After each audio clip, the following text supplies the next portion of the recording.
Mais dis-moi, Marie, est-ce que t'es sûre que je suis obligé d'acheter des bouteilles d'eau? Parce que ça coûte cher quand même.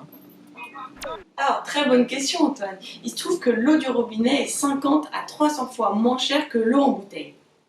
En effet, même en prenant l'eau en bouteille la moins chère du marché, cela revient à 10 centimes le litre, alors qu'à Paris, le mètre cube d'eau coûte 3,45 €.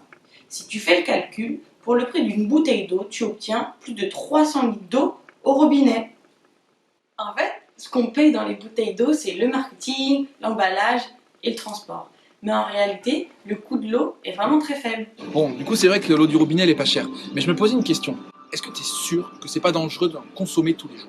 Parce que ma tante, moi, depuis que je suis tout petit, elle me répète, bois pas l'eau du robinet, ce n'est que l'eau en bouteille qui te fera du bien. Mais pas du tout, Antoine. Il se trouve que l'eau du robinet est très contrôlée. À Paris, il existe 56 critères de potabilité qui sont conformes aux normes européennes. En plus de ça, l'eau qui coule de ton robinet peut être la même que l'eau en bouteille. Tout dépend d'où tu habites. Par exemple, si tu habites à Évian, tu auras de l'eau du robinet d'Évian. En plus de ça, l'eau du robinet est contrôlée toutes les heures. Souvent, les gens sont dérangés par le goût du chlore et du calcaire, mais il existe une solution toute simple pour se débarrasser du chlore. Laissez reposer son eau du robinet dans une carafe pendant 1 à 2 heures. Et le calcaire, c'est pas du tout mauvais.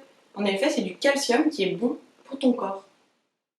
En plus, la bouteille en plastique a une certaine durée de vie limitée. Donc si tu la gardes trop longtemps ou proche d'une source de chaleur, des particules de plastique peuvent se dissoudre dans l'eau. Ce n'est pas bon pour notre santé.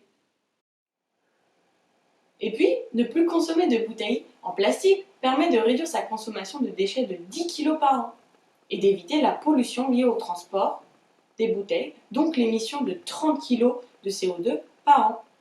Et puis Antoine, les bouteilles en plastique sont de loin les déchets qui polluent le plus les milieux aquatiques. Merci Marie pour toutes ces explications. Alors par contre, je suis désolé, mais là je suis dans la rue. J'ai aucune solution. Je vais aller m'acheter une bouteille d'eau dans un supermarché. T'aurais pas quand même un petit conseil pour moi? Mais pas du tout Antoine, il suffit de te procurer une gourde et de préférence pas en plastique. C'est réutilisable et ça se trouve très facilement dans les commerces. À Paris, il existe beaucoup de fontaines d'eau publiques dans les rues et dans les parcs où tu peux facilement la remplir. Il existe même des fontaines d'eau gazeuse. Merci pour ces explications, je te jure que je n'achèterai plus jamais de bouteille d'eau. Et tu sais à quoi ça me fait penser tout ça? Eh bien, à Paris, on peut consommer 1 litre d'eau par jour pour 1 € par an. Si ça, c'est pas exceptionnel quand même. On a de la chance, hein. Et aussi, est-ce que tu connais l'initiative de la coordination Eau Île-de-France? Cette coordination Eau Île-de-France, qui est une association à Paris, est en train de mettre en place un projet qui est un label Université Bleue. Ce label vise à réduire, voire à supprimer totalement la consommation de bouteilles d'eau sur les campus. Comme quoi, le temps change. Allez, à bientôt. À bientôt.